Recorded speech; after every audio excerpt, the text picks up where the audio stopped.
UPSI का exam एक exam है या फिर कोई स्कैम है, ये तो आज आप ही डिसाइड करेंगे, क्योंकि ये कुछ स्लाइड्स हैं जो मैं आपके सामने चला रहा हूँ और इन स्लाइड्स के अंदर उन सब बच्चों के रोल नंबर्स हैं जिनके रोल नंबर्स लगातार हैं।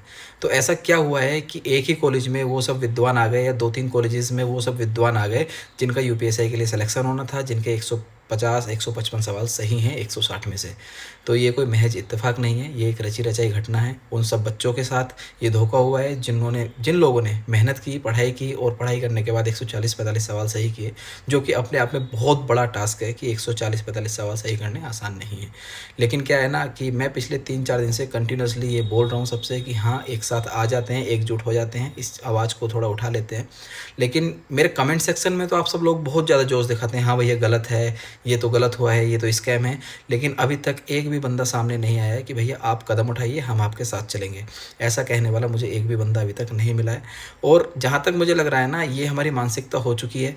मेरे कमेंट सेक्शन अगर आप देखें पिछली प्रीवियस 3-4 रील्स के, तो उसमें लिखा हुआ है कि भैया गलत तो हुआ है लेकिन अब कुछ होगा नहीं। क्यों? क्योंकि हमने अपनी मेंटेलिटी उसी तरह से डेवलप कर ली है कि शायद हम इन लोगों से जीत नहीं सकते हैं और हमेशा ये होता रहेगा कि जो पैसा है वो पढ़ाई और मेहनत को दबा देगा।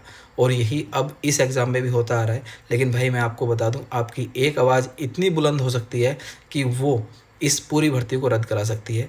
जैसा आप देखेंगे कि 2021 की राजस्थान एसआई की भर्ती है वो कैंसिल हो चुकी है। आज 5 साल बाद वो कैंसिल हुई है। तो ऐसा नहीं है कि अगर आप लोग मेहनत करेंगे तो आप लोगों को न्याय नहीं मिलेगा या आपको अपना हक नहीं मिलेगा। लेकिन क्या है ना, उसके लिए सामने आना पड़ेगा, उसके लिए लड़ना पड़ेगा, मेहनत करनी पड़ेगी। लेकिन घर में बैठे, रूम में बैठ के कुछ नहीं हो सकता है।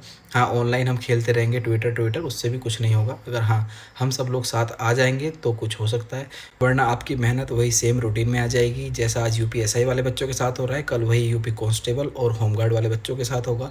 ये आप चाहे मेरी रील सेव कर लेना, जिस दिन यूपी कांस्टेबल का रिजल्ट आएगा मैं उस दिन आपको बता दूंगा। अगर कुछ करना है तो भाई प्लीज़ ये रील उन सब बच्चों के साथ शेयर कर दो जो बच्चे कहीं ना कहीं इस चीज़ से पीड़ित हैं कि जिन्होंने मेहनत की थी लेकिन उनका सिलेक्शन नहीं हुआ है।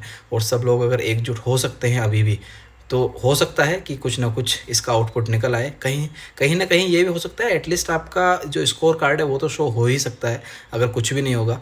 लेकिन वो होगा करने से ही, ऐसे घर बैठ के या फिर सिर्फ कमेंट्स करने से तो नहीं होगा भाई।